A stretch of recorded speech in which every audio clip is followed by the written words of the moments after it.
ثم يمسح وجهه بالماء ثم يقول اللهم أعني على غمرات الموت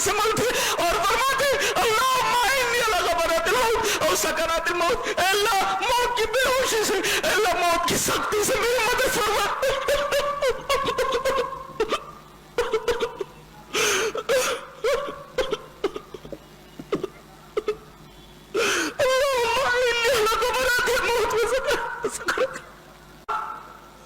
موت کی بے ہوشی اور موت کی سختی پر میری مدد فرما۔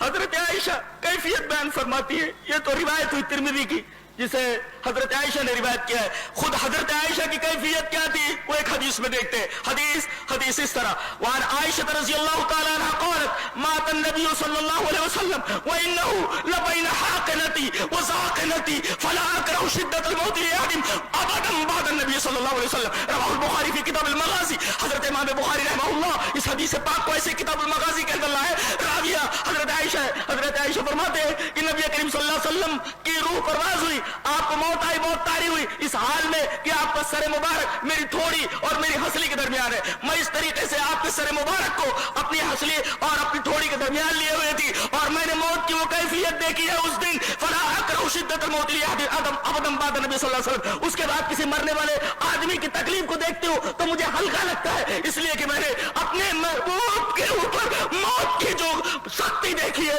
اس کے بعد ہر مرنے والے آدمی کی تکلیف میرے اوپر ہلکی معلوم ہوتی ہے۔ یہ نبی کریم صلی اللہ علیہ وسلم کی کیفیت ہے اس دن جس دن ہم خوشی مناتے ہیں، جس دن ہم طرح طرح کی حرکتیں کرتے ہیں، اس دن ہمارے نبی کی یہ حالت ہے۔ یہ تو نبی کی حالت ہے۔ اہل بیت کا نام لے کر ان کے نام پر طرح طرح کی بدعتیں کرنے والے، حضرت فاطمہ رضی اللہ تعالیٰ عنہ کا نام لے کر نہ جانے کیسی کیسی محبتوں کا دعویٰ کرنے والے، اس بیٹی کا کیا حال ہے، فاطمہ کا کیا حال ہے؟ آؤ وہ حدیث دیکھ لیتے ہیں جو حضرت انس سے مروی ہے۔ حدیث اس طرح، وعن انس رضی اللہ تعالی عنہ قال لما ثقل النبي صلى الله عليه وسلم جعل يتغشاه فقالت فاطمة وكربابا فقال لها ليس على أبيك كرب بعد اليوم فلما مات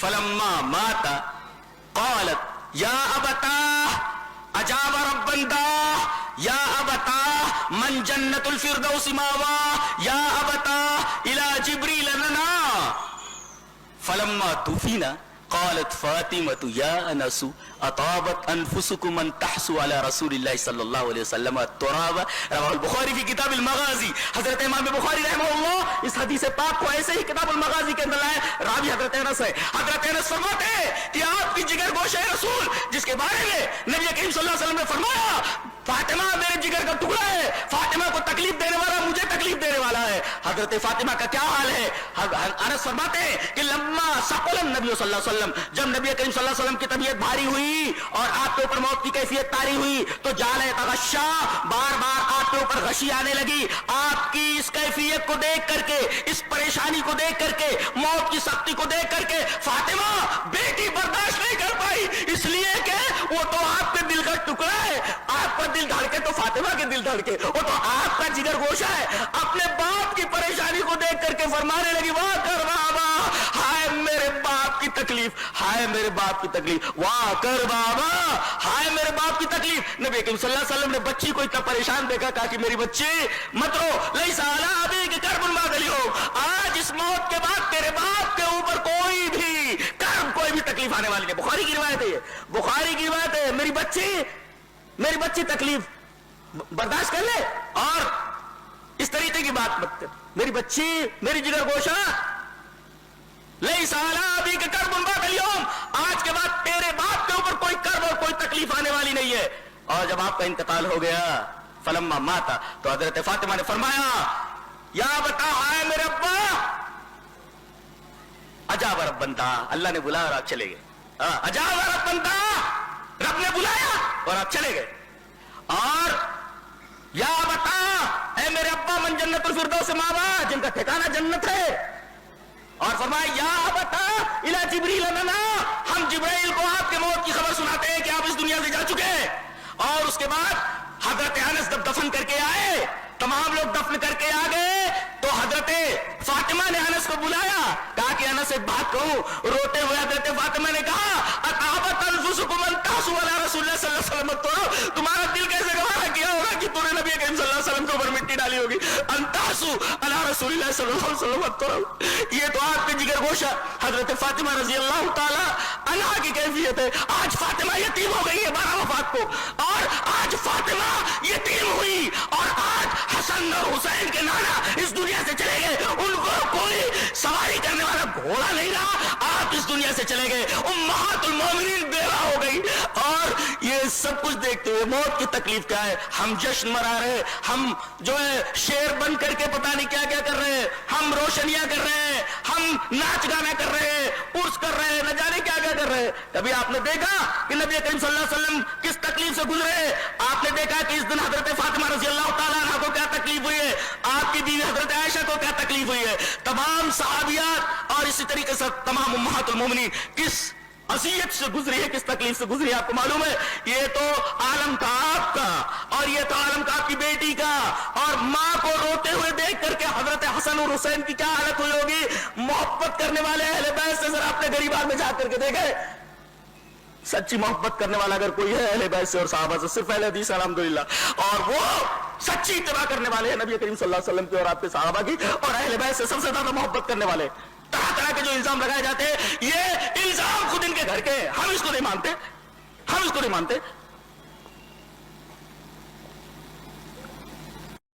آگے فرمایا گیا وَهُوَ الَّذِي خَلَقَ السَّمَاوَاتِ وَالْأَرْضَ فِي سِتَّةِ أَيَّامٍ وَكَانَ عَرْشُهُ عَلَى الْمَاءِ لِيَبْلُوَكُمْ أَيُّكُمْ أَحْسَنُ عَمَلًا وَلَئِنْ قُلْتَ إِنْ,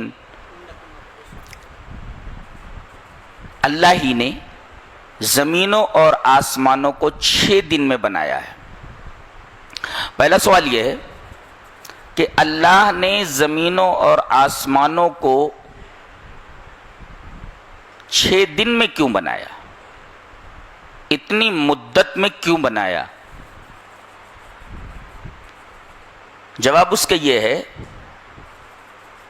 کہ ہر چیز بننے میں ایک وقت کا تقاضا کرتی ہے, تو جس چیز کے بننے میں وقت جتنا تقاضا کرتا ہے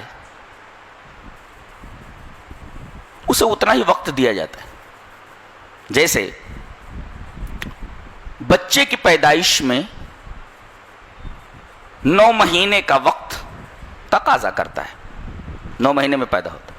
اب کوئی یہ سوال کرے کہ بچہ ایک ہی دن میں کیوں نہیں پیدا ہو جاتا, جیسے کوئی یہ سوال کرے کہ یہ کائنات 6 دن میں کیوں بنی ہے, ایک ہی دن میں کیوں نہیں بن گئی, 1 گھنٹے میں کیوں نہیں بن گئی, تو یہ سوال یہاں بھی ہوتا ہے کہ بچہ ایک ہی دن میں پیدا کیوں نہیں ہو جاتا ہے.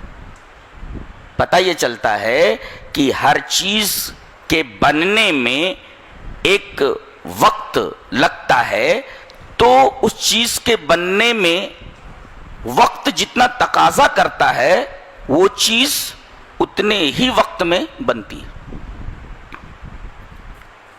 جواب تو یہ ہے. لہذا اس کائنات نے اپنے بننے میں 6 وقت کا تقاضا کیا, لہذا اللہ تبارک و تعالی نے 6 وقت میں 6 دن میں بنایا. یہ مطلب. دوسرے, اس میں انسان کو تعلیم ہے کہ کوئی کام جلدی میں مت کرو, بلکہ ہر کام میں تحمل, صبر, اسکیم, پلان کو مد نظر رکھتے ہوئے کرو. اس لیے کہ جلدی میں جو کام کیا جاتا ہے وہ زیادہ پائیدار نہیں ہوتا. کام وہی پائیدار ہوتا ہے جو اسکیم اور کسی پلان کے تحت وجود میں لایا گیا ہو. تو 6 دن میں بنانا در حقیقت ایک اسکیم, ایک پلان کی طرف اشارہ ہے, اور بندوں کو یہ تعلیم ہے کہ تم بھی کوئی بڑا کام کرو تو اس کے اندر پلان اور اسکیم کو ملحوظ رکھو, اس طرح وہ کام پائیدار ہوگا. سو اس وجہ سے 6 دن لگا.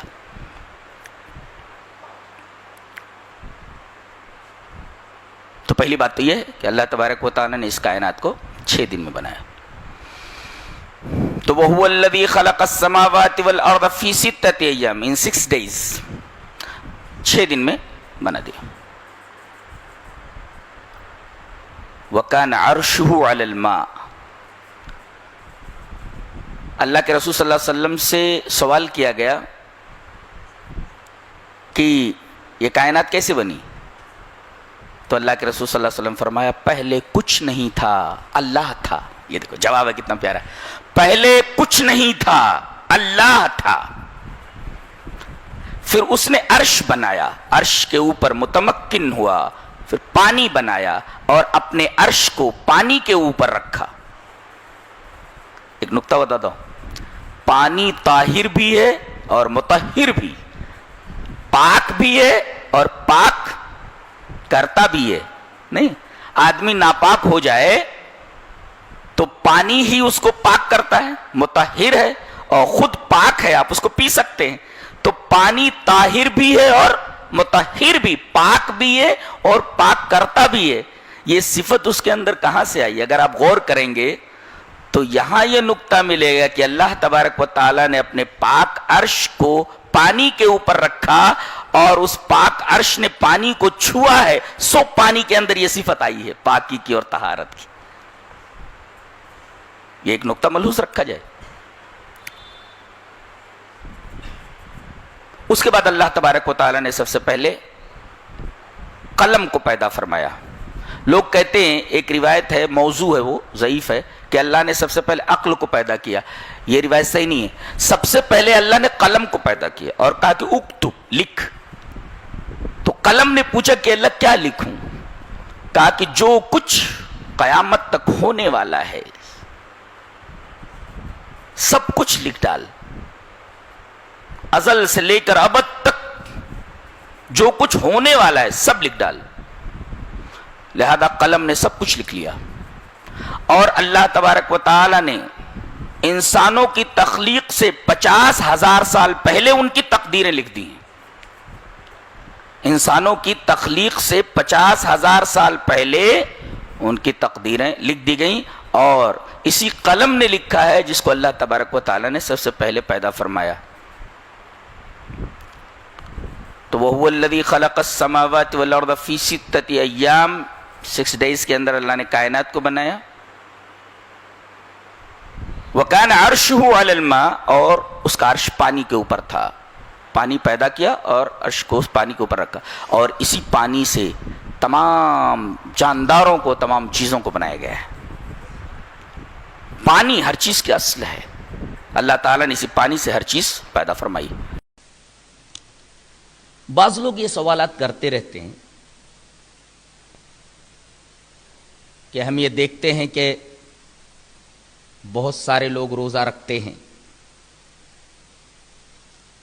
لیکن روزے کا مہینہ گزر جانے کے بعد ان کی زندگیوں میں کوئی تبدیلی نہیں آتی، ان کی زندگی ویسی کی ویسی رہتی ہے. اور آپ حدیثیں سناتے ہیں کہ رمضان کے مہینے میں روزوں کی وجہ سے یہ برکتیں انسان کو حاصل ہوتی ہیں. ان برکتوں کا حصول تو انسانی زندگی پر دکھائی نہیں دیتا. اس کی کیا وجہ ہے؟ کتنے روزے دار ہیں کہ وہ مہینے پر روزہ رکھتے ہیں لیکن روزے کے گزر جانے کے بعد ان کی زندگیوں میں کوئی برکت، کوئی تبدیلی دکھائی نہیں دیتی. آخر حدیث کے اندر جو یہ برکتیں بتائی گئی ہیں، ان برکتوں کا ظہور ان کی زندگیوں میں کیوں نظر نہیں آتا؟ اس سوال کا جواب بھی دیا گیا ہے ایک حدیث پاک میں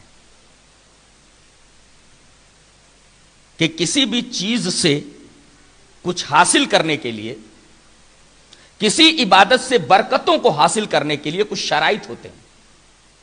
مثلا نماز کے لیے وضو شرط ہے، اگر آدمی وضو نہ کرے اور نماز پڑھ لے نماز نہیں ہوگی. ایسے ہی روزوں سے برکتوں کو حاصل کرنے کے کچھ شرائط ہیں، اگر ان شرائط و آداب کو نہ برتا جائے تو روزوں کے اندر جو برکتیں ہیں اور روزوں کی جو فضیلتیں ہیں انسان انہیں کیسے حاصل کر سکتا ہے؟ جب ہر چیز کے حاصل کرنے کے لیے کچھ شرائط اور آداب ہوا کرتے ہیں تو کیا روزوں کی برکتیں اور فضیلتیں ایسے ہی بغیر شرائط و آداب کے انسان کو حاصل ہو جائیں گی؟ نہیں، ایسا نہیں ہوگا. جن لوگوں کے اوپر رمضان کے بعد رمضان کی برکتیں اور فضیلتیں ظاہر نہیں ہوتی، ان کی زندگیوں کے اندر کوئی تبدیلی نہیں آتی، وہ لوگ در حقیقت روزے کے ظاہر کے اوپر نگاہ رکھتے ہیں، اس کی معنویت کو نگاہ میں نہ رکھ کر کے اس کی روح کو فراموش کر دیتے ہیں۔ ایک حدیث میں اسی شبہے کا جواب دیا گیا ہے۔ حدیث اس طرح ہے، وعن ابی ہریرہ رضی اللہ تعالی عنہ عن النبی صلی اللہ علیہ وسلم قال من قام لیلۃ القدر ایمانا واحتسابا غفر له ما تقدم من ذنبه ومن صام رمضان ایمانا واحتسابا غفر له ما تقدم من ذنبه رواہ البخاری فی کتاب الصیام۔ امام بخاری اس حدیث پاک کو کتاب الصیام ہی کے اندر لائے ہیں۔ حضرت ابو ہریرہ فرماتے ہیں کہ نبی کریم صلی اللہ علیہ وسلم نے ارشاد فرمایا کہ جس آدمی نے لیلۃ القدر میں، وہ ایک ہی رات ہے، چاہے وہ ہندوستان کی رات ہو چاہے عرب کی رات ہو، ایک ہی رات ہے، قرآن ایک ہی رات میں اترا ہے، لیلۃ القدر مختلف نہیں ہوتی، ہندوستان کی لیلۃ القدر الگ، عرب کی لیلۃ القدر الگ۔ لوگ بہت بڑی غلط فہمی میں مبتلا ہیں اور یہ رات ان کے ہاتھوں سے نکل جا رہی ہے۔ فرمایا گیا من قام لیلۃ القدر ایمانا واحتسابا غفر له ما تقدم من ذنبه، جس آدمی نے لیلۃ القدر کے اندر قیام کیا دو شرطوں کے ساتھ تو اس کے پچھلے گناہ معاف کر دیے جائیں گے۔ یہ دو شرطیں کیا ہیں؟ اب آدمی کے جب پچھلے گناہ معاف ہو جائیں گے، ظاہر ہے گناہوں کا بوجھ اگر بدن سے اتر جائے تو برکتوں کے آثار تو اس کی زندگی میں نظر آئیں گے ہی، اور اگر گناہ اس کے معاف نہ ہوں تو ظاہر ہے اس کی زندگی جیسے پہلے تھی ویسے رمضان کے بعد بھی رہے گی۔ اس کے پچھلے گناہ معاف کر دیے جائیں گے جو شخص لیلۃ القدر کے اندر قیام کرے۔ شرط یہ ہے، پہلی شرط ایمان، دوسری شرط احتساب۔ کبھی آپ نے غور کیا اس حدیث پاک پر؟ پہلی شرط گناہوں کے بخش دیے جانے کی، وہ بھی پچھلے گناہوں کے بخش دیے جانے کی، دو شرط۔ ایک شرط ہے ایمان اور دوسری شرط ہے احتساب۔ ایمان میں غور کیجئے، اگر آدمی کی زندگی میں توحید نہیں ہے اس کا روزہ رکھنا بیکار ہے، وہ روزوں کی برکتوں اور فضیلتوں سے نفع اندوز نہیں ہو سکتا اور روزہ اس کے لیے بے فائدہ ہے۔ اس کے لیے ایمان ضروری ہے، اس کی زندگی میں توحید کا ہونا ضروری ہے۔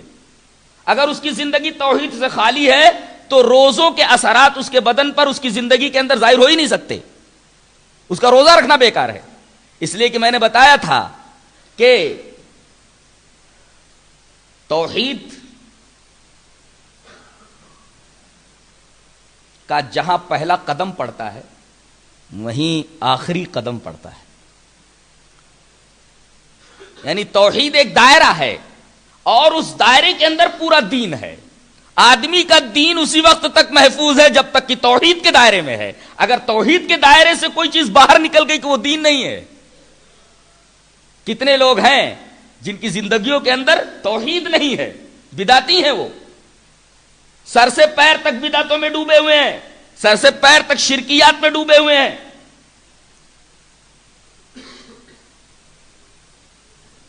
اور رمضان کے آ جانے کے بعد بھی وہ لوگ جو توحید کے دعوے دار ہیں وہ اپنی زندگی میں کوئی بھی تبدیلی لانے کے لیے خود تیار نہیں ہے، تو اللہ تبدیلی کیسے لائے گا؟ ٹھیک ہے تم توحید لیے بیٹھے رہو، توحید کے بعد اعمال کی بھی تو اہمیتیں ہیں۔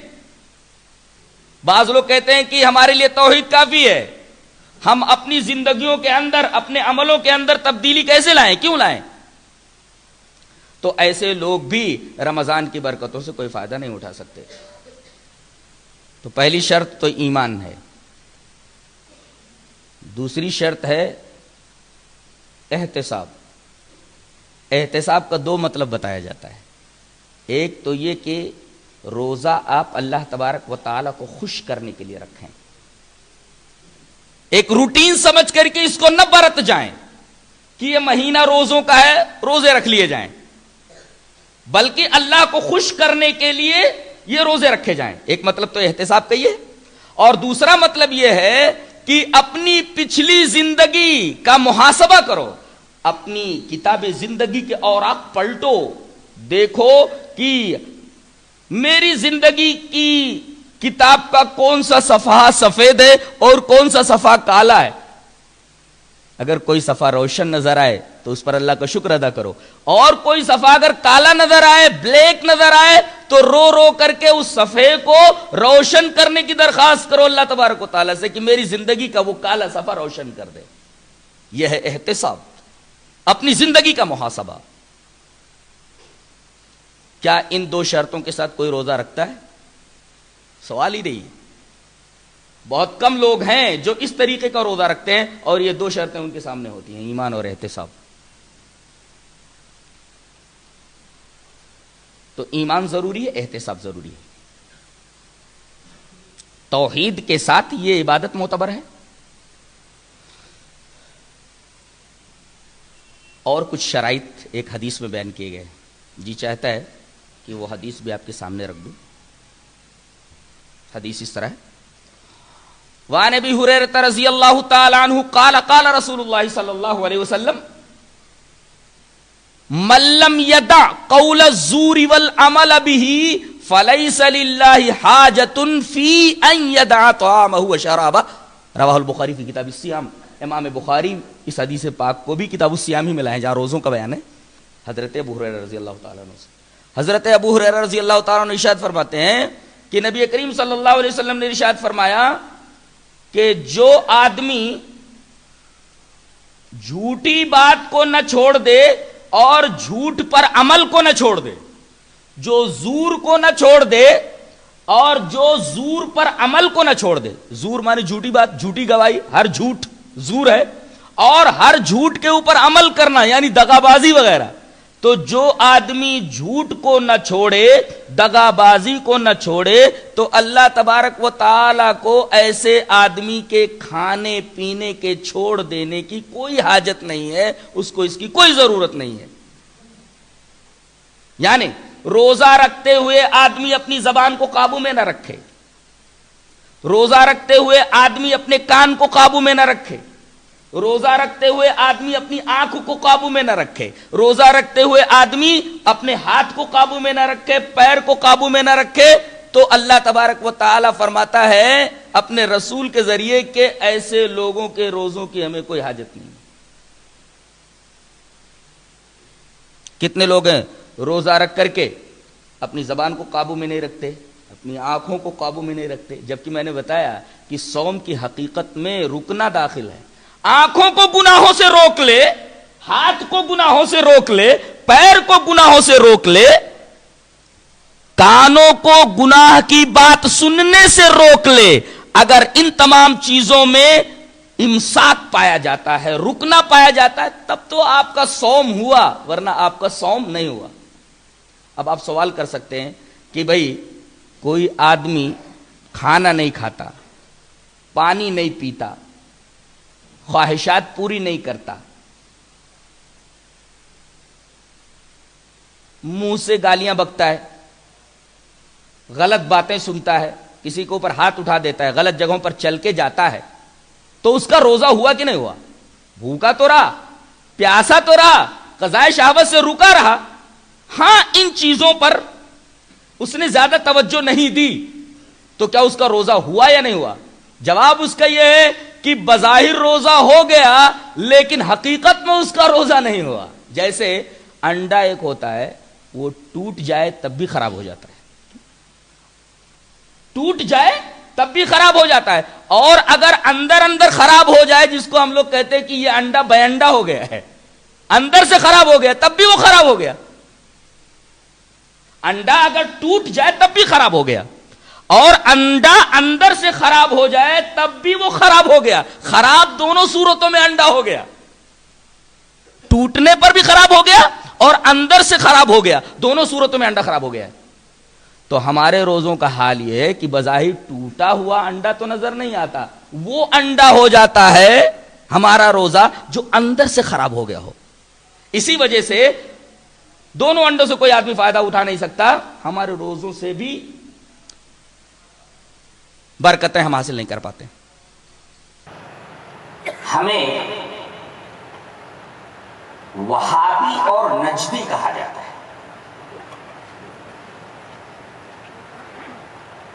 اور ان دو ناموں کے حوالے سے ہمیں بہت برا بھلا کہا جاتا ہے.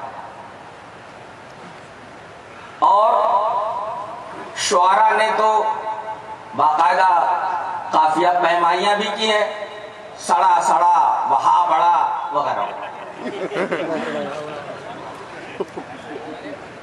سوال یہ ہے کہ یہ جو نام ہمیں دیا گیا ہے، کیا اہل حدیث اس نام کو تسلیم کرتا ہے؟ قطعاً نہیں. ہم وہابی ہیں ہی نہیں. اب ظاہر ہے کہ ہم جب اپنے آپ کو وہابی مانتے ہی نہیں، تو اگر کوئی لفظ وہابی کو درمیان میں لا کر گالیاں بکے، برا بھلا کہے، تو وہ جانے، اس کا کام جانے. یہ تو ایسے ہی ہوا کہ ایک مسلک کے لوگ جنہیں صحابہ کرام سے عداوت اور بغض ہے، خاص طور سے حضرت ابو بکر رضی اللہ تعالیٰ عنہ اور ان کی بیٹی حضرت عائشہ رضی اللہ تعالیٰ عنہ سے بڑی دشمنی ہے. اس عورت نے ایک بکری پال رکھی، آپ چھگڑی پالے رہی، اور اس کا نام اس نے عائشہ رکھا تھا. اور صبح صبح منگری اٹھاتی اور عائشہ عائشہ کہہ کر کے اس بکری کو مارنے لگتی. اب بتائیے، اس بکری کا نام عائشہ رکھ کر کے اس کو پیٹنے سے صدیقہ کائنات حضرت عائشہ رضی اللہ تعالی عنہا کی ذات اقدس پر کیا حرف آتا ہے؟ یہ تو ایک بہت بڑی حماقت ہے. اسی طریقے کی ایک حرکت قریش مکہ نے نبی کریم صلی اللہ علیہ وسلم کے تعلق سے کی. آپ کا نام کیا تھا؟ محمد. محمد کا مطلب ہے جس کی بہت زیادہ تعریف کی گئی ہو. تو آپ کا نام محمد نہ زبان سے ادا کر کے آپ کو مذمم کہا جاتا ہے، جس کی بہت ہی برائی کی گئی ہو. نبی کریم صلی اللہ علیہ وسلم نے اپنے نام کے اس بگاڑے جانے پر کیا ریئیکشن ظاہر کیا؟ آئیے ایک حدیث میں دیکھتے ہیں. حدیث اس طرح: وان ابی ہریرہ رضی اللہ تعالی عنہ قال قال رسول اللہ صلی اللہ علیہ وسلم: الا تعجبون کیف یصرف اللہ عنی شتم قریش ولعنهم یشتمون مذمما ویلعنون مذمما وانا محمد. رواه البخاری فی کتاب المناقب. حضرت امام بخاری حدیث پاک کو بخاری شریف کتاب المناقب میں ایسے ہی لائے. راوی جیسا کہ معلوم ہوا حضرت ابو ہریرہ رضی اللہ تعالیٰ عنہ. حضرت ابو ہریرہ رضی اللہ تعالیٰ عنہ فرماتے ہیں کہ نبی کریم صلی اللہ علیہ وسلم نے ارشاد فرمایا: کیا تمہیں اس بات پر تعجب نہیں ہوتا کہ اللہ تبارک و تعالی مجھ سے قریش کی گالیوں کو اور قریش کی لعنت کو کس طرح پھیر دیتا ہے؟ وہ لوگ مذمم کو برا بھلا کہتے، وہ مذمم کو گالی دیتے، وہ مذمم کے اوپر لعنت بھیجتے ہیں، لیکن میرا نام تو مذمم نہیں ہے. مانا محمد، میرا نام تو محمد ہے. یہ نبی کریم صلی اللہ علیہ وسلم کا ریئیکشن تھا ان کے اس ایکشن کے اوپر کہ نبی کریم صلی اللہ علیہ وسلم کو محمد کہنے کے بجائے مذمم بولتے تھے. تو نبی کریم صلی اللہ علیہ وسلم یہ بولتے تھے یہ تو میرا نام نہیں ہے. اسی طریقے سے اگر کوئی اہل حدیثوں کو اہل خبیث کہے تو در حقیقت وہ اس حدیث کے دائرے میں آتا ہے کہ نبی کریم صلی اللہ علیہ وسلم کا بھی نام بگاڑ کر کے قریش مکہ محمد کے بجائے مزمم کہتے تھے. اور نبی کریم صلی اللہ علیہ وسلم یہ فرماتے تھے کہ بھائی وہ مزمم کو گالی دیتے لیکن میرا نام تو مزمم نہیں، میرا نام تو محمد ہے. اسی وجہ سے اگر کوئی اہل خبیث کہے تو ہمارا نام تو اہل خبیث نہیں، ہمارا نام تو اہل الحدیث ہے. آج بہت مزہ آ رہا ہے، آج بہت پبلک ہے. تو یہ بات سمجھ میں آئی کہ ہم لوگ وہابی نہیں اور نہ نجدی ہیں. کیوں؟ اس لیے کہ عرب میں ایک عظیم مفکر اور مصلح پیدا ہوا تھا جس کا نام تھا محمد ابن عبد الوہاب. یہ عرب کے ایک ایریے نجد میں پیدا ہوئے تھے, اسی وجہ سے ان کو نجدی بھی کہا جاتا ہے. نام کیا تھا؟ محمد. باپ کا نام کیا تھا؟ عبد الوہاب. پیدا کب ہوئے؟ 1115 ہجری کے اندر. اب ان کا نام محمد, تو ان کی طرف اگر اہل حدیثوں کو منسوب کر کے بولنا ہے تو محمد ہی بولو, اس لیے کہ ان کا نام محمد تھا. اور اگر باپ کی طرف منسوب کر کے ہم کو وہابی کہا جاتا ہے تو ان کے باپ کا نام تو وہاب نہیں تھا, عبد الوہاب تھا, تو عبد الوہاب ہی بولو, اس لیے کہ ان کا نام عبد الوہاب تھا, وہاب نہیں تھا. لہذا میری سمجھ میں آج تک یہ بات نہیں آئی کہ ہمیں وہابی کیوں کہا جاتا ہے, اور جبکہ پتہ یہ چلتا ہے کہ ہمیں منسوب کیا جاتا ہے انہی کی طرف, محمد ابن عبد الوہاب نجدی کی طرف. لیکن یہ نسبت کچھ اب تک سمجھ میں نہیں آئی. اگر نام کی طرف نسبت ہے تو ان کا نام محمد تھا, ہمیں محمد ہی کہا جاتا. باپ کی طرف اگر منسوب کیا جاتا تو عبد الوہاب ہی کہا جاتا, اس لیے کہ باپ کا نام عبد الوہاب تھا. اور آخری بات, یہ حنبلی المسلک تھے, اور آپ کو معلوم ہے کہ اہل حدیث کسی شخصیت کی طرف اپنے آپ کو منسوب نہیں کرتا, اپنے آپ کو وہ حنفی نہیں کہتا, اپنے آپ کو وہ مالکی نہیں کہتا, اپنے آپ کو وہ شافعی نہیں کہتا, اپنے آپ کو وہ حنبلی نہیں کہتا. یہ حنبلی المسلک تھے. انہوں نے اپنی نسبت مشہور امام احمد بن حنبل کی طرف کر رکھا تھا. اور آپ کو معلوم ہے کہ اہل حدیث اپنی نسبت کسی شخصیت کی طرف نہیں کرتا سوائے اللہ اور اس کے رسول کے. لہذا جس بنا پر ہمیں وہابی کہا جاتا ہے, آج تک میری سمجھ میں یہ بات نہیں آئی. اچھا, اس آدمی سے انہیں دشمنی کیوں ہوئی ہمارے بھائیوں کو؟ اصل میں اس بیچارے سے ایک بہت بڑا گناہ ہو گیا تھا. گناہ کیا ہو گیا تھا؟ اس نے نبی کریم صلی اللہ علیہ وسلم کی ایک حدیث کے اوپر عمل کر لیا تھا. یہ بہت بڑا گناہ تھا اس کا. کس حدیث کے اوپر عمل کر لیا تھا؟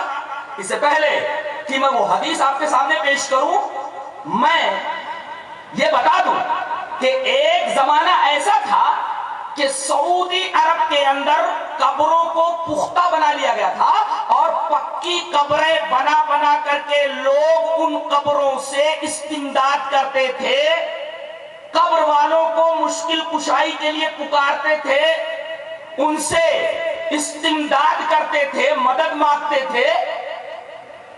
حضرت محمد ابن عبد الوہاب نجدی نے حکومت کی مدد سے ان تمام پکی قبروں کو اکھاڑ دیا اور انہیں زمین کے برابر کر دیا. انہوں نے کون سا گناہ کیا؟ انہوں نے جو یہ عمل کیا در حقیقت نبی کریم صلی اللہ علیہ وسلم کی ایک حدیث کی روشنی میں کیا, اور اگر حدیث پر عمل کرنا گناہ ہے تو یہ گناہ ان سے ہوا ہے. وہ کون سی حدیث ہے؟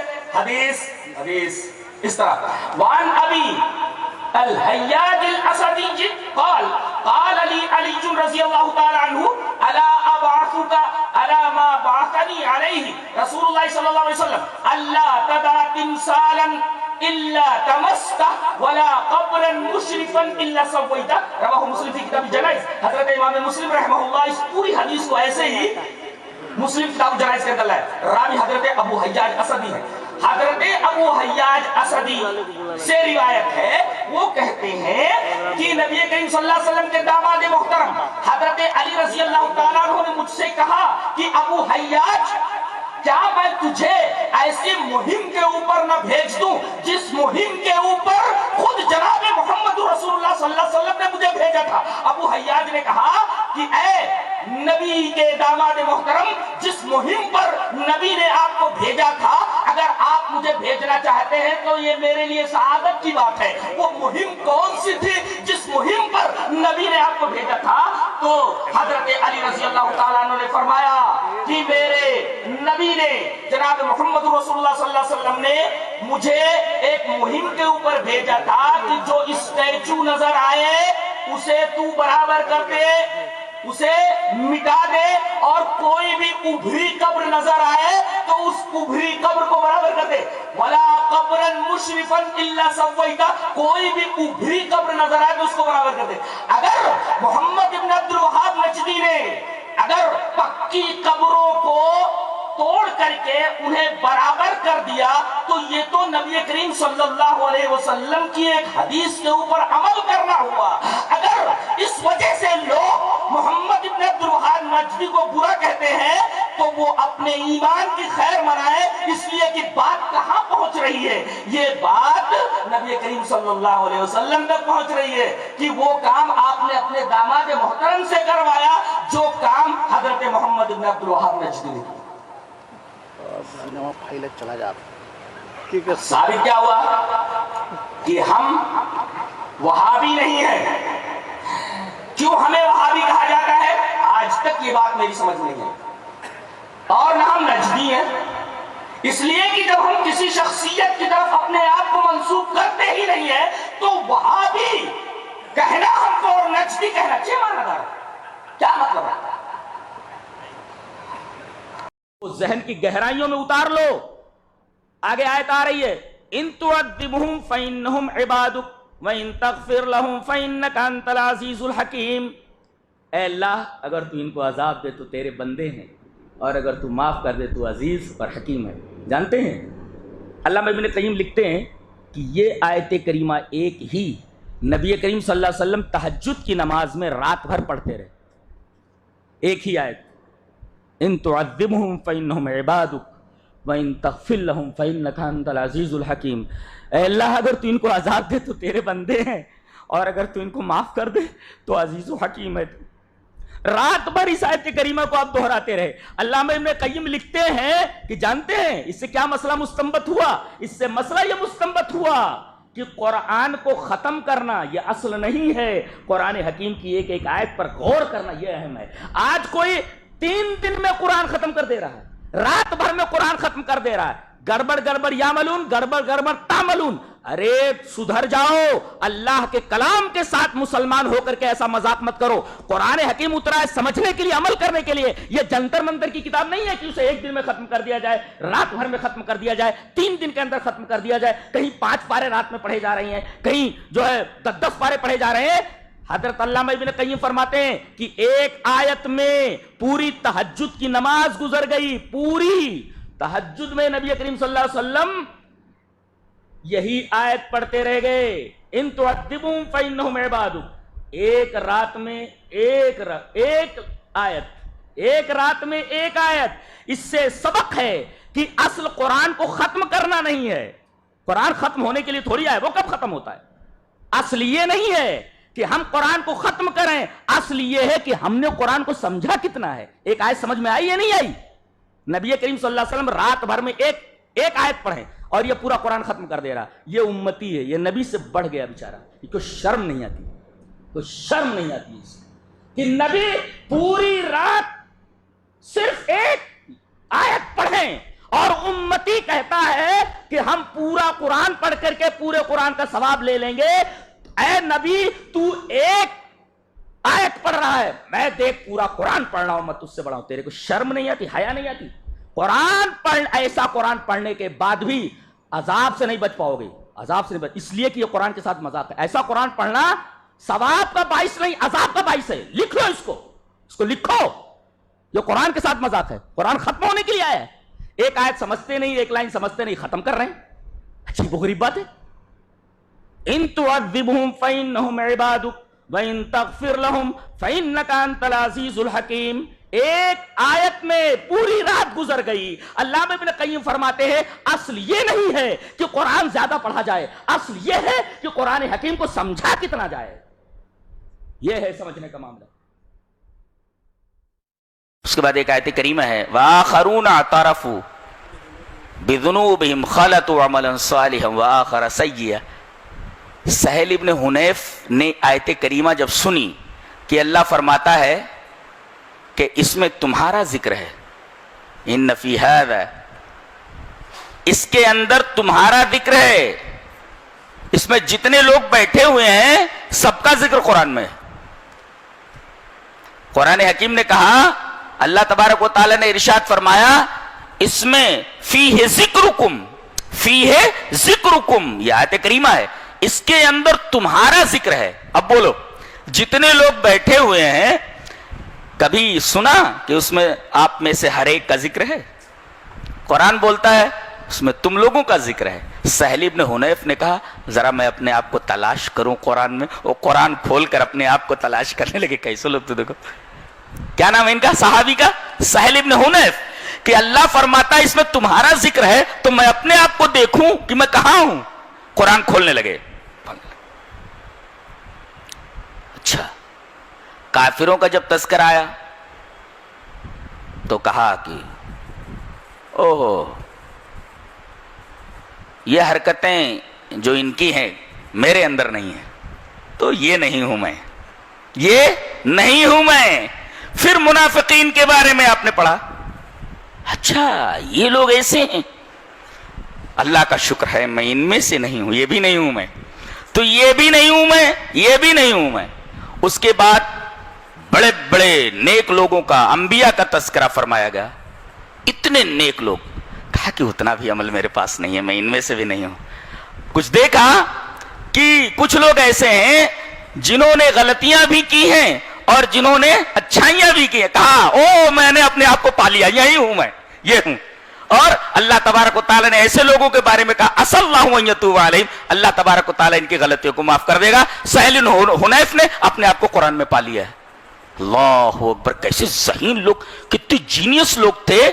قرآن میں کہا گیا کہ اس میں تمہارا ذکر ہے تو یہ آدمی اپنے آپ کو ڈھونڈنے لگا اور اپنے آپ کو پا لیا. اللہ نے فرمایا وآخرون اعترفوا بذنوبہم خلطوا عملا صالحا وآخر سیئا، کہ انہوں نے نیکیاں بھی کی لیکن کچھ برائیاں بھی ہو گئی ہیں، تو نیکیاں اور برائیاں خلط ملت ہو گئی. خلطوا عملا صالحا وآخر سیئا، اس میں برائیاں بھی ہیں اور نیکیاں بھی ہیں. نیکیاں کرتے کرتے کچھ برائیاں ہو گئی ہیں. کہا کہ بس میں یہی ہوں، میں نے اپنے آپ کو پا لیا ہے.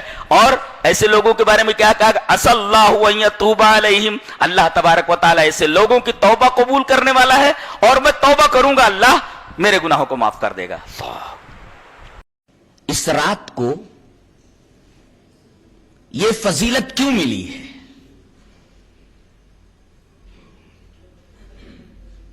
جواب اس کا سورہ قدر کے اندر دیا گیا ہے. اللہ نے فرمایا انا انزلناہ فی لیلۃ القدر، بے شک ہم نے اس کو یعنی قرآن کو لیلۃ القدر میں نازل کیا ہے. گویا رمضان کو جو کچھ فضیلت حاصل ہے وہ قرآن کے طفیل میں ہے، اور اس رات کو جو کچھ فضیلت حاصل ہے وہ اسی رات میں قرآن حکیم کے نزول کی وجہ سے ہے. اس مہینے کو جو برکت عطا کی گئی ہے، اس کو جو مبارک شہر قرار دیا گیا ہے، شہر مبارک کہا گیا ہے کہ یہ پورا مہینہ برکت کا ہے. یہ مبارک مہینہ مبارک اس وجہ سے بنا ہے کہ اسی مہینے کے اندر قرآن نازل ہوا، اور اللہ تعالی نے اس رات کے ساتھ ایک صفت جوڑی ہے مبارکہ. جیسے یہ شہر مبارک ہے، یہ مہینہ مبارک ہے، ایسے ہی یہ رات مبارک ہے. اللہ نے فرمایا حامیم والکتاب المبین انا انزلناہ فی لیلۃ مبارکۃ، مہینہ مبارک ہوا اس قرآن کے نازل ہونے کی وجہ سے، رات مبارک ہوئی، برکت والی ہوئی اس کتاب عزیز کے اسی رات میں نزول کی وجہ سے. تو سارا کریڈٹ اس برکت کا، چاہے وہ مہینے کی برکت ہو اور چاہے وہ رات کی برکت ہو، ڈائریکٹ قرآن حکیم کے حق میں جاتا ہے.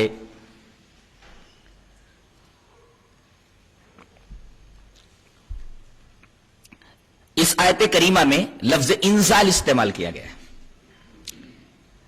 آپ ایک سوال یہاں کر سکتے ہیں کہ قرآن حکیم کے بارے میں کبھی اللہ تبارک و تعالی لفظ انزال استعمال کرتا ہے اور کبھی تنزیل استعمال کرتا ہے. یہاں قرآن حکیم کے نازل کرنے کے بارے میں لفظ انزال استعمال فرمایا ہے, اور جہاں حفاظت کی بات کہی ہے وہاں تنزیل ہے. یہاں فرمایا انا انزلناہ, ہم نے اس کتاب کو, اس قرآن کو انزال کیا, نازل کیا. سورہ ہجر میں فرمایا انا نحن نزلنا الذکر وانا لہ لحافظون. تو انزال میں اور تنزیل میں کیا فرق ہے؟ فرق یہ ہے کہ جہاں لفظ انزال آیا اس کا مطلب یہ ہے کہ اللہ تعالی نے اس کتاب کو لوح محفوظ سے پورا کا پورا ایک ساتھ سمائے دنیا پر ایک مقام جس کا نام بیت العزت ہے وہاں پر اتار دیا. تو جہاں جہاں لفظ انزال ہے اس کا مطلب یہ ہے کہ لوح محفوظ سے یہ پوری کتاب ایک ساتھ سمائے دنیا پر ایک مقام ہے بیت العزت وہاں پر اتار دی گئی. اور تنزیل کا مطلب یہ ہے کہ حسب ضرورت 23 سالوں میں جناب محمد الرسول اللہ صلی اللہ علیہ وسلم پر رفتہ رفتہ نجمن نجمن جزءن جزءن حسب وقائع حسب ضروریات اترا ہے. اسی وجہ سے اس کو تنزیل کہا گیا ہے, ٹکڑے ٹکڑے کر کے اتارنا. تو لوح محفوظ سے بیت العزت پر اترا اس کے لیے انزال, اور بیت العزت سے 23 سالوں میں حسب ضرورت رفتہ رفتہ جو جناب محمد رسول اللہ صلی اللہ علیہ وسلم پر اتارا گیا وہ تنزیل ہے. صراحت کر دی گئی کہ یہ قرآن ہم نے لوح محفوظ سے جو بیت العزت پر اتارا وہ وقت دن کا نہیں تھا, رات کا تھا. اور وہ رات کون سی تھی؟ یہی لیلۃ القدر تھی اور رمضان کی ایک رات تھی. دوسرا سوال یہ پیدا ہوا کہ اس کو اللہ نے لیلۃ القدر کیوں کہا؟ لیلۃ مبارکہ کہا, برکت والی رات ہے, وہ تو سمجھ میں آیا, لیکن وہ بھی کہاں سمجھ میں آیا؟ وہ بھی کہاں سمجھ میں آیا؟ برکت کا کیا مطلب ہوتا ہے؟ برکت کا کیا مطلب ہوتا ہے؟ برکت کا مطلب ہوتا ہے کسی چیز میں برابر اضافہ ہوتے رہنا, یہ برکت ہے. ہم دعا کرتے ہیں اللہم بارک علی محمد صلی اللہ علیہ وسلم, اے اللہ محمد صلی اللہ علیہ وسلم پر برکت نازل فرما. اس کا کیا مطلب؟ آپ کے درجات کے اندر برابر اضافہ کرتا جا, برابر زیادتی فرماتا جا, آپ کے درجات کو بڑھاتا جا, تو برکت کے اندر زیادتی کا تسلسل ہوتا ہے. اسی وجہ سے اس کو برکت کہا جاتا ہے.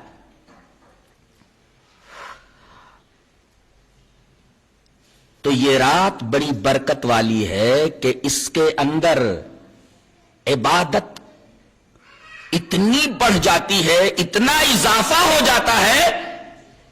کتنا اضافہ ہو جاتا ہے اس کی صراحت خود اللہ تبارک و تعالی نے کر دی.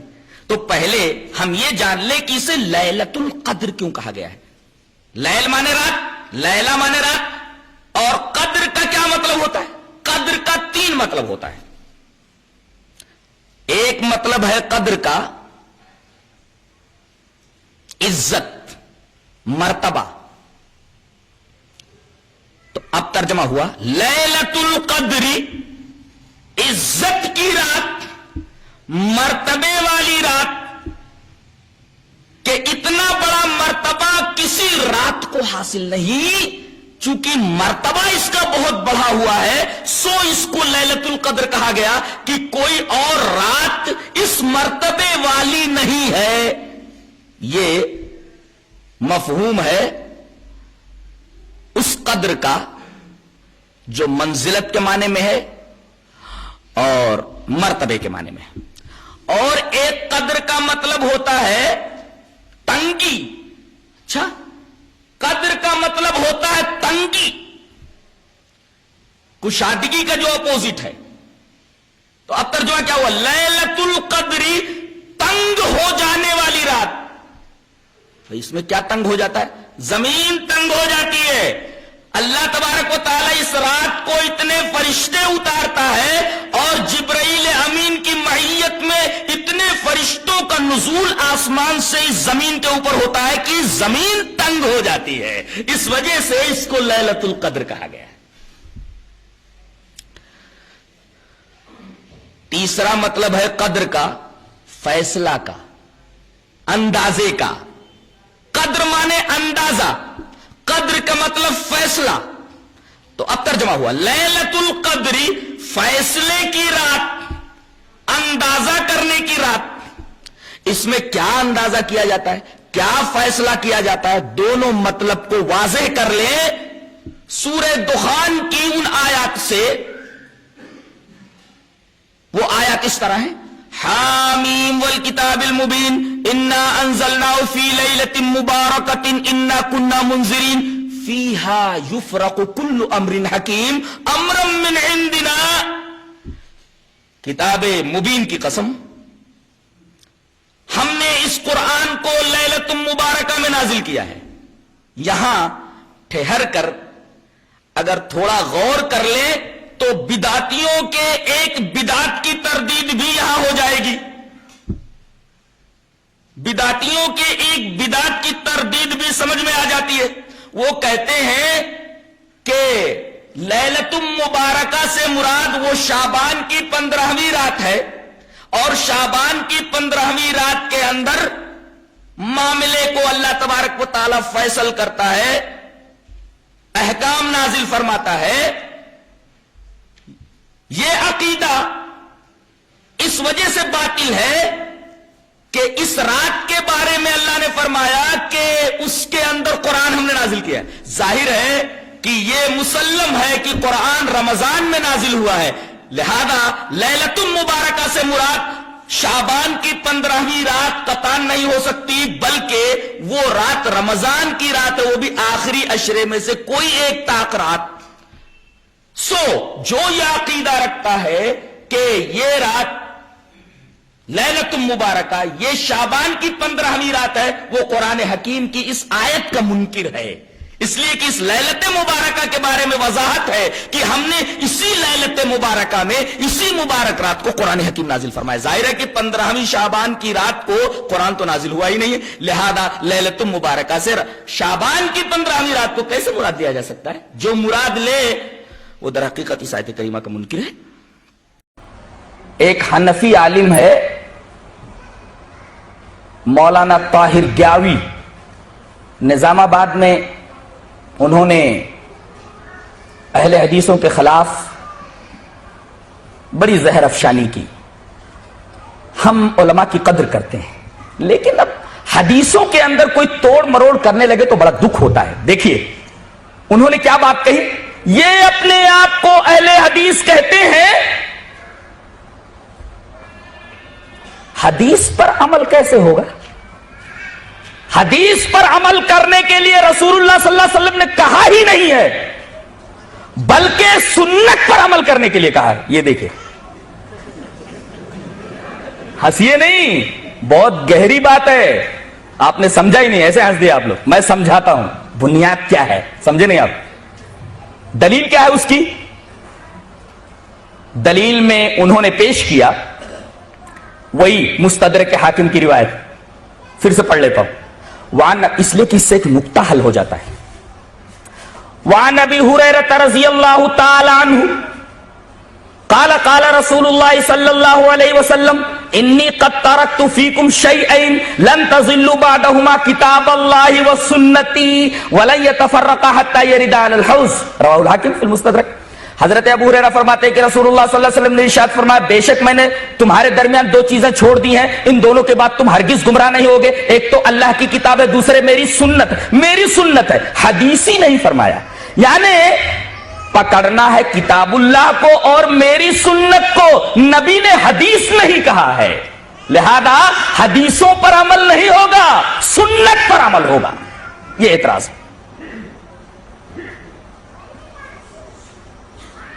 جواب دے سکتے ہیں آپ لوگ، علماء دے سکتے خالی، آپ لوگ خالی ہنس دیے ہیں۔ دیکھو نبی نے یہاں سنت کیوں کہا ہے معلوم ہے؟ آپ کا فعل بھی دو طریقے کا، جیسے قول دو طریقے کا، آپ جو کریں حدیث، اس لیے کہ حدیث کی تعریف ہے ما اضیف الی رسول اللہ صلی اللہ علیہ وسلم قولا او فعلا، جو کام آپ کریں وہ بھی حدیث ہے. اچھا، آپ نے بیک وقت 9 بیویاں رکھی ہیں، رکھیں گے آپ؟ فیل ہے آپ کا، یہ فیل ہے آپ کا. بہت ساری چیزیں ایسی کی ہیں جو آپ نہیں کر سکتے. عزیز محترم مولانا احمد اللہ صاحب نے ایک بات ارشاد فرمائی کہ نجاشی کی نماز غائبانہ یہ رسول اللہ صلی اللہ علیہ وسلم کے لیے خاص تھی، آپ نہیں پڑھ سکتے. تو بعض باتیں رسول اللہ صلی اللہ علیہ وسلم کے لیے خاص، بیک وقت آپ 9 بیویاں نہیں رکھ سکتے، 4 ہی بیویوں کی اجازت ہے. اب آپ کہیں کہ رسول اللہ صلی اللہ علیہ وسلم کا فعل حدیث ہے، تو یہ فعل بھی موجود ہے.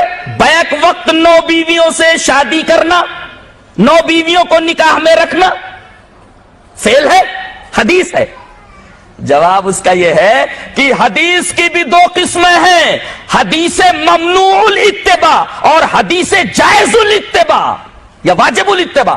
تو حدیث کی وہ قسم جو ممنوع الاتباع ہے، جس کی اتباع نہیں کی جا سکتی، اور سنت کہتے ہیں ان حدیثوں کو جن کی اتباع جائز اور جن کی اتباع واجب ہے. اسی وجہ سے رسول اللہ صلی اللہ علیہ وسلم نے سنت کا لفظ استعمال فرمایا ہے کہ میری ان حدیثوں کے اوپر تمہیں عمل کرنا ہے جو واجب الاتباع ہے، ممنوع الاتباع حدیث کے اوپر تمہاری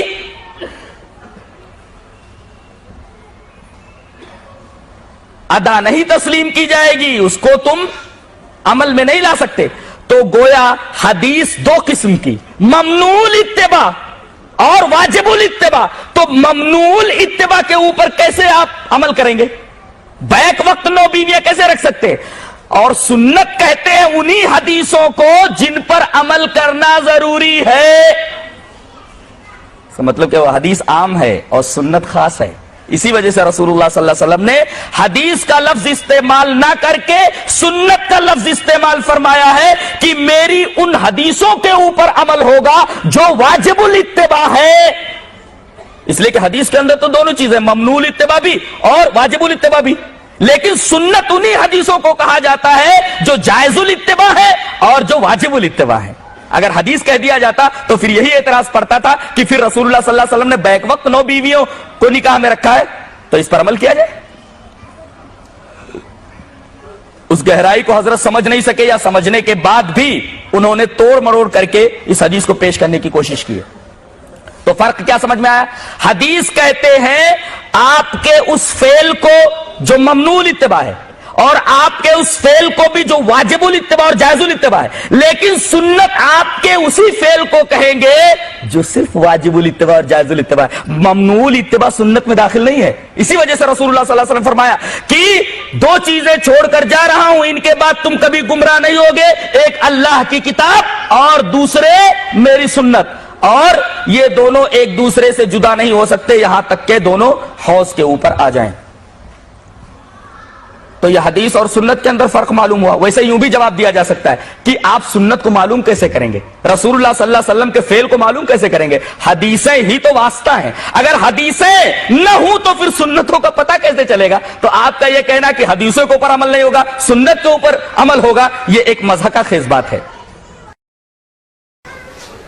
ایک نقطہ بتاؤں،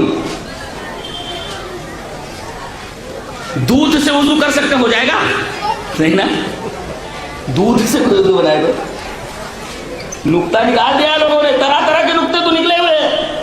اب حدیث کے بارے میں نقطہ نکلا ہوا ہے کہ حدیث الگ ہے سنت الگ ہے. بتائیے کتنا بڑا پاگل بنے، کتنی بڑی جہالت ہے. حدیث الگ ہے سنت الگ ہے. میں ایک بات بولتا ہوں، حدیث کی 3 قسمیں ہیں. حدیث قولی، رسول اللہ صلی اللہ علیہ وسلم نے اپنی زبان مبارک سے کہا ہو، بات کہی، وہ حدیث قولی. اور کوئی کام آپ نے کیا ہو اس کو حدیث فعلی کہتے ہیں. اور کوئی کام آپ نے کسی کو کرتے ہوئے دیکھا اور خاموشی اختیار کی، حدیث تقریری ہے. تو جو آپ نے کیا جس کو ہم سنت کہتے ہیں وہ حدیث فعلی ہے. اب یہ کہنا کہ سنت الگ حدیث الگ ہے، کیا پاگل بنا ہے. اچھا میں ایک بات بولتا بولتا ہوں, نبی کریم صلی اللہ علیہ وسلم نے جو کیا وہ سنت ہے. کیا یہ کہنا چاہتا ہوں, نبی نے جو کیا وہ سنت ہے. آپ کو کیسے معلوم ہوا کہ نبی نے یہ کیا ہے؟ اس کا ذریعہ کیا ہے جاننے کا؟ مثلا میں ایک بات بولتا ہوں, نبی کے امام کہے ولا ضالین, تو آپ کو کیا بولنا ہے؟ یہ بولو پہلے, آمین بولنا نا. ارے بھائی وہ لوگ کہتے ہیں دھیرے بولو, لیکن بہرحال سنت مانتے ہیں کہ نہیں؟ اور آپ لوگ کہتے ہیں کہ زور سے بولا جائے, آپ لوگ کہتے ہیں کہ زور سے بولا جائے, وہ لوگ کہتے ہیں کہ دھیرے بولا جائے. ٹھیک ہے, وہ بھی مانتے ہیں کہ بولا جائے. بولنا کیا ہے آمین بالجہر کا؟ آپ لوگ کیا بولتے ہیں؟ زور سے آمین بولنا کیا ہے؟ سنت ہے. کیا ہے سنت ہے؟ بولو نا, سنت ہے. اچھا ان لوگوں سے پوچھا جائے کہ آپ لوگ آمین بولتے بولتے ہیں تو کیسے بولا جائے؟ بولے دھیرے بولا جائے. اچھا یہ دھیرے بولنا کیا سنت ہے نا؟ اب یہ سنت ہے تو دکھاؤ کہاں ہے؟ کیسے آپ کو معلوم ہوا کہ یہ سنت ہے؟ حدیث میں دکھائیں گے. آؤ حدیث پڑھ دیتا ہوں, میں بتاتا ہوں یہ سنت ہے کدھر. حدیث میں حدیث اس طرح, وعن وائل بن حجر رضی اللہ تعالی عنہ انه صلى خلف رسول الله صلی اللہ علیہ وسلم فجهر بآمین وسلم عن يمينه وعن شماله حتى رأيت بياض خده. رواه ابو داؤد في کتاب الصلاة. حضرت امام ابی داؤد اس حدیث پاک ویسے کتاب الصلاة کے اندر لائے. راوی حضرت وائل بن حجر ہے. حضرت وائل بن حجر رضی اللہ تعالیٰ فرماتے ہیں کہ انہوں نے نبی کریم صلی اللہ علیہ وسلم کے پیچھے نماز پڑھی, اور جب آپ نے والضالین کہا فجہر بآمین, آپ نے زور سے آمین کہا. یہ زور سے آمین جو سنت ہے یہ کس سے کیسے معلوم ہوا؟ اس حدیث سے معلوم ہوا, اس حدیث سے معلوم ہوا. اس کا مطلب ہے کہ سنت کو جاننے کا ذریعہ حدیث ہے. لہذا حدیث محل ہے, مکان ہے سنت کا. اگر حدیث نہیں جانیں گے تو سنت کا علم نہیں ہوگا. لہذا حدیث اور سنت کے درمیان فرق کرنا, اور اس طریقے کے فرق کرنا کہ حدیث ہے سنت الگ ہے, حدیث پر عمل نہیں کیا جائے گا, سنت کو نری جہالت, میرا پاگل پنا ہے. سنت کو آپ دیکھیں گے کہاں؟ حدیث میں دیکھیں گے نا. اور کیا طریقہ ہے؟ یہ بولو, نماز میں ہاتھ باندھنا سنت ہے کہ نہیں؟ ہم لوگ کو فرض مانتے. اب کہاں باندھا جائے؟ کوئی کہتا ہے سینے کے اوپر ہاتھ باندھا جائے, برابر. کوئی کہتا ہے پیٹ کے اوپر, کوئی کہتا ہے پیٹ کے نیچے باندھا جائے, آزائے دولت کے اوپر باندھا جائے, آزائے دولت کے اوپر باندھا جائے. تو آزائے دولت کے اوپر باندھا جائے. آپ بہرحال باندھنا ہر ایک کیا ہے. میں پوچھتا ہوں یہ ہاتھ باندھنا نماز میں, چاہے یہاں باندھو, چاہے آزائے دولت پر باندھو, یا آزائے دولت سے نیچے باندھو, تو کہیں بھی باندھو, سنت مانتے ہو کہ نہیں؟ ہاتھ باندھنا سنت ہے. اب یہ سنت آپ کو کیسے معلوم ہوئی؟ حدیث سے معلوم ہے. حدیث اس طرح. وعن وائل بن حجر رضی اللہ تعالی عنہ قال صلیت مع رسول اللہ صلی اللہ علیہ وسلم فوضع يده اليمنى على يده اليسرى على صدره. رواہ ابن خزیمہ فی صحیح. حضرت امام ابن خزیمہ اس حدیث پاک کو ایسے ہی صحیح ابن خزیمہ کا اندر لائے. راوی حضرت وائل بن حجر ہے. اس روایت کے ایک راوی محمد ابن اسماعیل کے اوپر کلام ہے, لیکن میں بولتا ہوں کہ 13 محدثین نے, 13 ناقدین جرح و تعدیل نے اس کی تعدیل کی ہے, توثیق کی ہے, جس میں یحییٰ ابن معین ہے. 5 لوگوں نے تجریح کی ہے اس کی. لہذا توثیق کرنے والوں کی تعداد زیادہ ہے. اور محمد ابن اسماعیل کی بات کو چھوڑ بھی دیا جائے تو یہ بہت سارے اس شاہدوں کے ساتھ ساتھ حدیث قابل عمل بن جاتی ہے. کہنا یہ ہے کہ ہاتھ باندھنا, کہیں بھی باندھو, باندھنا کیسے ثابت ہو, کیسے معلوم ہوا آپ کو؟ نبی کریم صلی اللہ علیہ وسلم کی سنت کیسے معلوم ہوئی؟ اس حدیث پاک سے معلوم ہوئی. کون سی حدیث؟ پھر سے پڑھتا ہوں. وعن وائل بن حجر رضی اللہ تعالی عنہ قال صلیت مع رسول اللہ صلی اللہ علیہ وسلم فوضع يده اليمنى على يده اليسرى على صدره. ہوا. اب یہ سنت کیسے معلوم ہوئی؟ نبی کریم صلی اللہ علیہ وسلم کی اس حدیث سے. تو سنت کو جاننے کا طریقہ حدیث ہے. حدیث نہ ہو تو سنت کو جانیں گے کیسے کہ نبی نے یہ کیا یا نہیں کیا؟ عجیب بات ہے. حدیث الگ ہے, سنت الگ ہے, ایسا کیسے فرق کر سکتے ہیں آپ؟ سنت تو محل, سنت تو یہ مکین ہے اور حدیث مکان ہے. حدیث اور سنت دونوں لازم موضوع ہے, ایک دوسرے کے علاوہ ایک دوسرے کو جدا نہیں کیا جا سکتا. جی, فرق نہیں کیا جا سکتا ایک دوسرے کے ساتھ مکین اور مکان کے درمیان.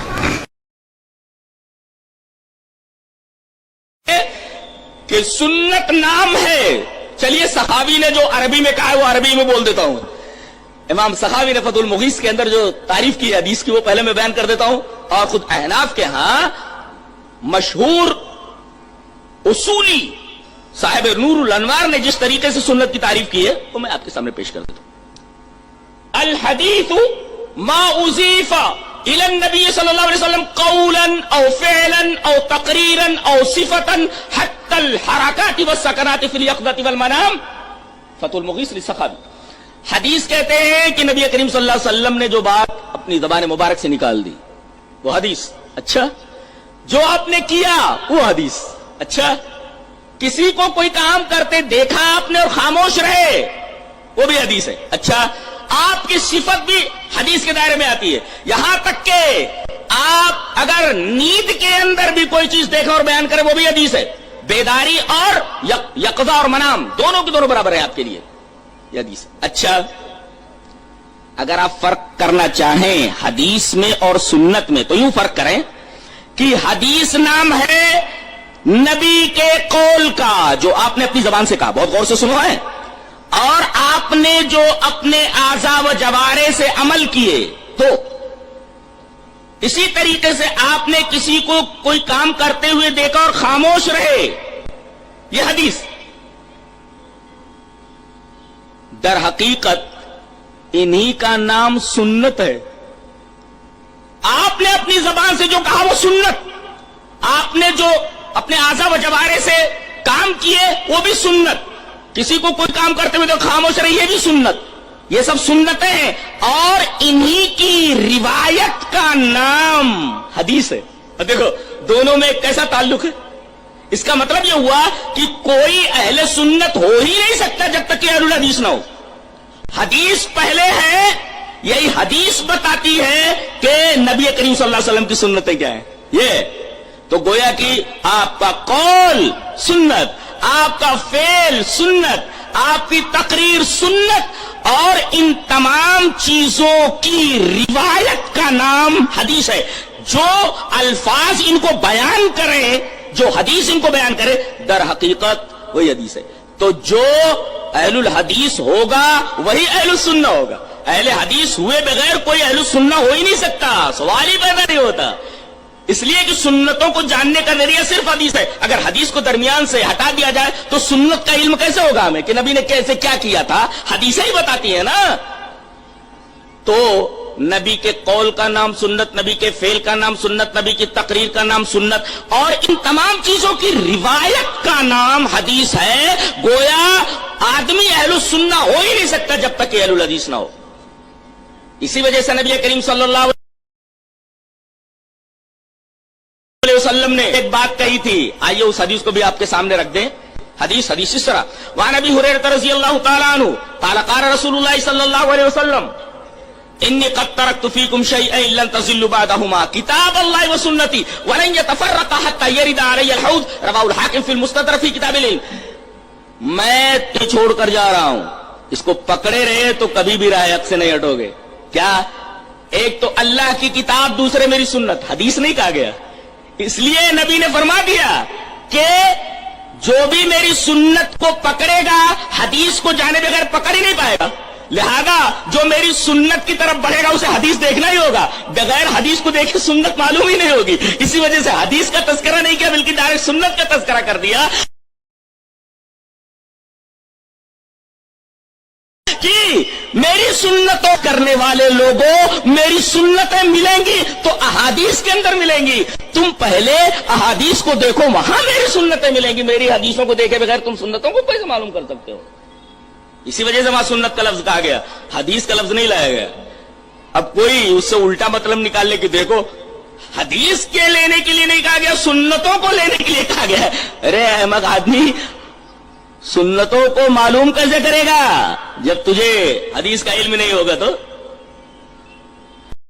وَأَنِ اسْتَغْفِرُوا رَبَّكُمْ ثُمَّ تُوبُوا إِلَيْهِ يُمَتِّعْكُمْ مَتَاعًا حَسَنًا. تم لوگ توبہ کرو اور استغفار کرو تو اللہ تم کو متاع حسن عطا کرے گا. متاع حسن, یہ متاع کیا ہے اور حسن کیا ہے؟ متاع کا مطلب مفسرین نے لکھا ہے ما یتبلغ به من الزاد. آدمی جب چلتا ہے کہ مجھے فلاں جگہ جانا ہے تو راستے کے لیے کچھ توشہ لے لیتا ہے, پیسے رکھ لیتا ہے, بھوکا مر جائے گا وہ. پیسے لے لیتا ہے, کچھ توشے لے لیتا ہے. تو متا کہتے ہیں ما یتبلغ بہ من الزاد، منزل تک پہنچنے کے لیے جو توشہ ہے، جو زاد راہ ہے، وہ متا ہے۔ گویا اللہ نے وعدہ فرمایا ہے کہ اگر تم توبہ اور استغفار کرتے رہو تو جنت جو تمہاری منزل ہے، اس منزل تک پہنچنے کے لیے میں دنیا میں تم کو زاد راہ دے دیتا ہوں۔ یہ فائدہ ہے۔ ایک مطلب تو یہ ہوا اخروی فائدہ جو دنیا سے مل گیا اس کو، اور متاع حسن کا ایک اور مطلب بھی ہے۔ کہیں دنیا کو کہا گیا کہ دنیا متاع حسن ہے، اور کہیں کہا گیا دنیا متاع غرور ہے۔ یہاں دیکھیے متاع حسن کہا گیا ہے، اور ایک جگہ فرمایا گیا فمن زحزح عن النار وادخل الجنۃ فقد فاز وما الحیاۃ الدنیا الا متاع الغرور۔ دنیا کی زندگی تو متاع غرور ہے، تو کہیں دنیا کو دھوکے کا سامان کہا گیا ہے، کہیں متاع حسن کہا گیا ہے۔ اس کا کیا مطلب ہے؟ جواب یہ ہے کہ اگر انسان آخرت کو اپنی نگاہ میں رکھتے ہوئے دنیا کو استعمال کرتا ہے، غور سے سنیے، آدمی آخرت کو اپنی نگاہ میں رکھتے ہوئے دنیا کو استعمال کرتا ہے تو دنیا متاع حسن ہے، اور آخرت کو فراموش کر کے آدمی دنیا کو استعمال کرتا ہے تو دنیا متاع غرور ہے۔ یہ فرق ہے دنیا کا مفہوم سمجھنے میں۔ دنیا کبھی متاع غرور ہو جاتی ہے، دھوکے کا سامان، اور کبھی متاع حسن بن جاتی ہے۔ آخرت کو نگاہ میں رکھتے ہوئے دنیا کو کوئی استعمال کر رہا ہے تو دنیا متاع حسن، اور آخرت کو فراموش کر کے اگر کوئی آدمی دنیا کو استعمال کر رہا ہے تو دنیا متاع غرور ہے۔ تو اگر توبہ اور استغفار کرتا ہے آدمی تو اللہ تبارک و تعالیٰ کا وعدہ ہے کہ دنیا کو متاع حسن بنا دے گا تمہارے لیے۔ اور آدمی کو کیا چاہیے؟ آدمی چاہتا ہے کہ مجھے مال مل جائے، آدمی چاہتا ہے کہ مجھے بیٹے مل جائیں۔ اللہ نے فرمایا ایک نسخہ بتا رہا ہوں، مال بھی ملے گا، اولاد بھی ملے گی۔ اللہ نے فرمایا سورہ نوح کے اندر حضرت نوح علیہ السلام کی زبان سے فَقُلْتُ اسْتَغْفِرُوا رَبَّكُمْ إِنَّهُ كَانَ غَفَّارًا يُرْسِلِ السَّمَاءَ عَلَيْكُمْ مِدْرَارًا وَيُمْدِدْكُمْ بِأَمْوَالٍ وَبَنِينَ وَيَجْعَلْ لَكُمْ جَنَّاتٍ وَيَجْعَلْ لَكُمْ أَنْهَارًا۔ میں نے کہا کہ تم لوگ اپنے رب سے استغفار کرو، اپنے گناہوں کی معافی مانگو، بے شک وہ بہت غفار ہے۔ اور آگے فرمایا گیا اگر تم استغفار کرو گے، اپنے گناہوں کی معافی مانگو گے، گناہ کرنے کے بعد توبہ کرو گے تو فائدہ یرسل السماء علیکم مدرارا، اللہ آسمان سے بارش برسائے گا، ویمددکم باموال، تمہیں مال سے مدد دے گا، وبنین، اور اولاد سے نوازے گا۔ یہ ہے استغفار اور توبہ کا دنیاوی فائدہ، آسمان سے بارش کا ہونا، مال کے ذریعے مدد دیا جانا، بیٹے دیا جانا۔ آج دیکھو آدمی بیٹا نہ ہو 2-4 سال تک شادی ہونے کے بعد آدمی کون کون سے آستانے کے اوپر اپنا سر پٹکتا ہے۔ یہاں نسخہ بتا دیا گیا، اس نسخے کو استعمال نہیں کرتا، استغفار کرے، توبہ کرے۔ توبہ کی وجہ سے، استغفار کی وجہ سے اللہ نے وعدہ فرمایا ہے کہ آسمان سے بارش برسائے گا، مال دے گا، بیٹے دے گا۔ صرف مال نہیں کہا گیا، اموال، بہت سے مال، اور بیٹا نہیں کہا گیا، بنین جو ابن کی جمع ہے، بیٹے دے گا۔ یہ ہے توبہ اور استغفار کا دنیاوی فائدہ، مال بھی ملتا، بیٹے بھی ملتے۔